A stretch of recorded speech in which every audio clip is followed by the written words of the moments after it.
जय श्रीमन नारायण मित्रों, राधे राधे। स्वागत है एस्ट्रो मनीष पंडित चैनल में। आशा करता हूँ आप सभी स्वस्थ होंगे, निरोगी होंगे। आज हम एक नई चर्चा को लेकर आए हैं कि सनातन धर्म में जब भी हम जाप करने बैठते हैं तो जो हमारी जो माला होती है जपने वाली, उसके मणियों की जो संख्या होती है वो 108 क्यों होती है। तो वैसा नहीं है कि शास्त्रों में 108 मणियों की माला का ही विशेष महत्व बताया है, लेकिन इस संख्या का विशेष महत्व है। तो आज उसी चर्चा को आगे बढ़ाएंगे, क्योंकि जब माला तो कई तरह की होती है। 25 मणियों की माला होती है जिसको जप करने से मोक्ष की प्राप्ति होती है। 30 मणियों की जो माला होती है धन समृद्धि जिसको चाहिए रहती है वह प्रयोग में लेता है। 27 मणियों की जो माला होती है सर्वार्थ सिद्धि के लिए प्रयोग में ली जाती है। और जो 54 मणियों की माला ली जाती है वह सर्व कामा वाप्ति, और 108 की जो माला ली जाती है वह सर्व प्रकार की सिद्धियां प्राप्त करने के लिए प्रयोग में ली जाती है।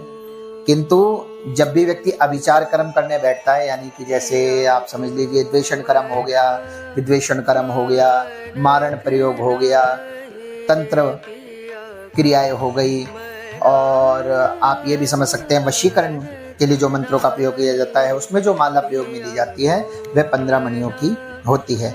मैं ये वही जानकारी आपको दे रहा हूँ जैसी गुरुजनों से हमने सीखा, पुस्तकों से जो पढ़ने को हमें मिला, प्राप्त हुआ। आज वही जानकारी आपके बीच में लेकर आया हूँ। अगर कोई गलती हो तो उसके लिए क्षमा प्रार्थी हूँ। फिर भी जितना मैंने विचार किया है, पढ़ा है, उस हिसाब से ये जानकारी आपके लिए 100% सही होगी।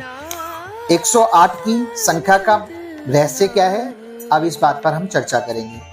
देखिए सूर्य नारायण, अब मैं आपसे निवेदन करूंगा, मैं बार बार कहता हूं हर वीडियो में कि सबसे पहला काम हमें जीवन में सूर्य नारायण को अर्घ देने का करना है। अब चर्चा को आगे बढ़ाएंगे क्योंकि वीडियो अधिक लंबा हो जाएगा।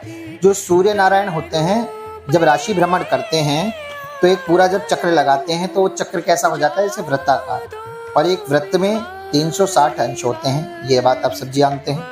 इस प्रकार सूर्य की एक प्रदक्षिणा के अंशों की यदि कला बनाई जाए तो 360 इंटू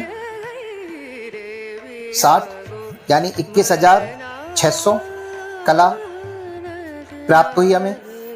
इसी प्रकार सूर्य जो रहते हैं 6 महीने तो रहते हैं उत्तर और 6 महीने रहते हैं दक्षिण, इसे हम दक्षिणायन और उत्तरायण कहते हैं। इस हिसाब से 21,600 को अगर आपने 2 भागों में विभक्त किया तो हमें संख्या क्या प्राप्त हुई, 10,800। अब मैं आपको बता दूं, अब भी आप कहेंगे कि 108 तो प्राप्त नहीं हुई, 10,800 प्राप्त हुई। तो सुनिए, जैसे आजकल नवीन जब वैज्ञानिक प्रणाली आई तो उसके अनुसार रुपये, पैसे, तौल, माप, थर्मामीटर आदि एक ही दशमलव के आधार पर बनाए गए। वैसे ही हमारे जो प्राचीन ऋषि थे उन्होंने अपने काल में सोचा कि आगे जो काल आएगा उसी हिसाब से संख्या का हम समन्वय कर देते हैं। इस प्रकार समीकरण और सामंजस्य का जो स्वरूप निकल के आया 10,800 का, वह संख्या अगर दशमलव की प्रणाली के अनुसार बिंदु छोड़ने से बनाते हैं तो वो हमें प्राप्त होती है 108।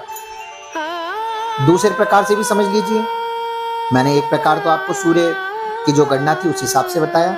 अब दूसरा प्रकार का है, प्रत्येक दिन में सूर्योदय से लेकर सूर्योदय तक अगले दिन तक जो टोटल परिणाम निकलता है वह निकलता है 60 घड़ी, यानी सूर्योदय से और सूर्य काल तक का जो परिमाण है वह है 60 घड़ी। एक घड़ी में 60 पल होते हैं, आप सभी जानते हैं, और एक पल में 60 विपल होते हैं। इसी प्रकार एक अहोरात्र में जब अहोरात्र प्रमाण हम लेते हैं तो 60 गुणा 60 गुणा 60 टोटल हमें प्राप्त हुए 2,16,000 विपल। अब इसके आधे दिन में और आधे रात्रि के करेंगे तो दिन के जो निकल कर आएंगे वह आएंगे 1,08,000।